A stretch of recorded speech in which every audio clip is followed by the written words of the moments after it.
pemungut-pemungut cukai dan para pelacur akan mendahului kamu masuk ke dalam kerajaan Allah. Saudara-saudari terkasih dalam Tuhan Yesus Kristus, adalah seorang pemuda bernama Thomas Merton. Dia menjadi anak yatim piatu dalam usia 16 tahun. Pada usia 20 tahun, dia menjadi seorang ateis, orang yang tidak mengenal kuasa Tuhan.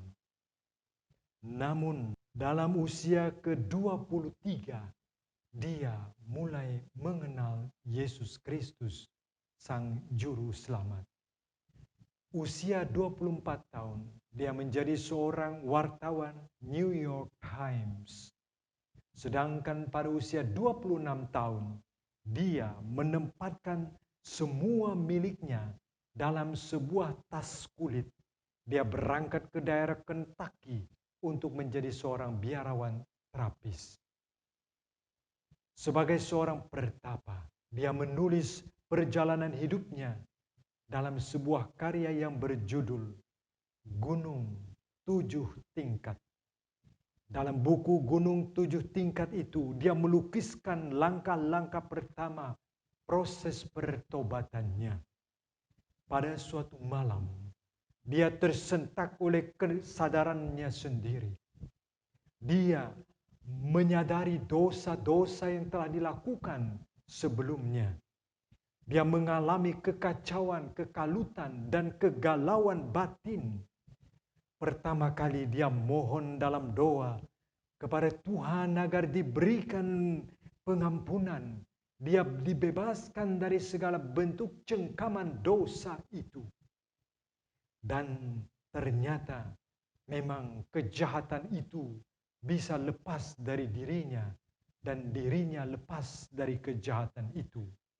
Cerita tentang Merton itu mirip dengan pertobatan pemuda dalam Injil hari ini. Saudara-saudari terkasih dalam Tuhan Yesus Kristus, dalam Injil hari ini tampak bagaimanakah Yesus melukiskan bahwa kabar baik, kabar sukacita terbuka untuk semua orang tanpa kecuali. Yesus mewartakan belas kasihan Tuhan yang mengampuni para pendosa. Mereka yang diberikan kesempatan untuk bertobat. Entah pemungut cukai, entah perempuan sundal. Itu pun dapat kesempatan bersama Yesus pada akhir hidupnya di dalam Firdaus. Pendosa yang sungguh-sungguh bertobat itu akan masuk ke dalam kerajaannya tanpa kecuali. Karya keselamatan Tuhan merangkul semua orang. Yang disoroti adalah bahwa ternyata kabar baik tidak diterima oleh semua orang dengan tulus hati. Saudara-saudari terkasih dalam Tuhan Yesus Kristus, putra sulung seakan-akan menunjukkan sikap taat, padahal dia tidak taat. Sedangkan putra bungsu memiliki sikap yang berbeda.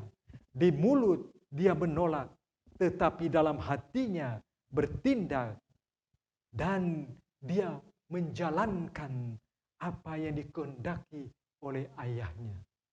Beda di hati, beda di mulut. Namun pemuda yang bertobat ini luar biasa. Seakan-akan dia tidak melaksanakan kehendak Bapa, tetapi akhirnya dia menjalankan kehendak Bapa. Mereka yang dianggap atau digolongkan sebagai pendosa, pemungut cukai, dan perempuan sundal mendengarkan undangan Tuhan Yesus Kristus pada saat ini untuk bertobat. Bertobat artinya berubah, ubah haluan, tempuh jalan baru dalam kehidupan. Bertobat itu juga berarti mendengarkan kehendak Bapa Surgawi dan menjalankannya dalam hidup sehari-hari. Bertobat itu berarti dilahirkan kembali dalam Yesus Kristus. Yesus bermurah hati kepada siapapun yang sungguh-sungguh bertobat dan menjalankan kehendaknya. Saudara-saudari terkasih dalam Tuhan Yesus Kristus, Tuhan Yesus sangat baik. Dia luar biasa baik.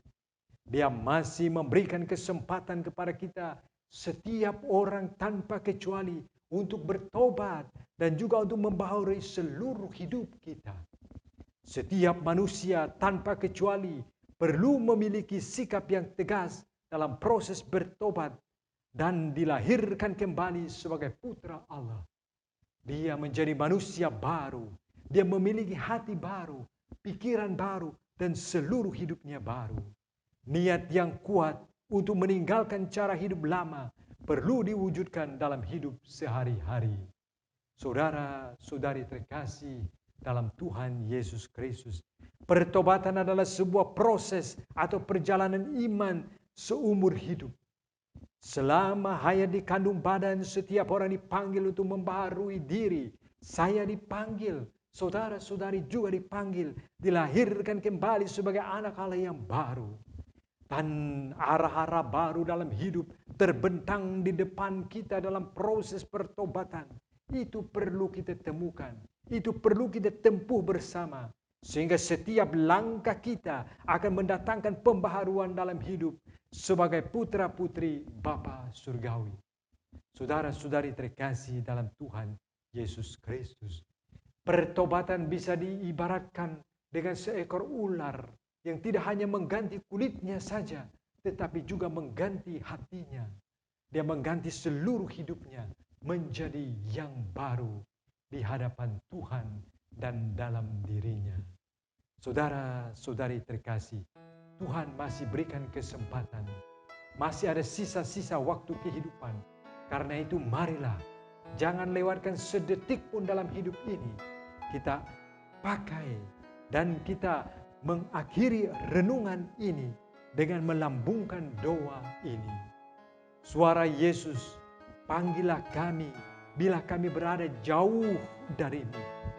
Mata Yesus, tersenyumlah pada kami bila kami memerlukan kekuatan-Mu.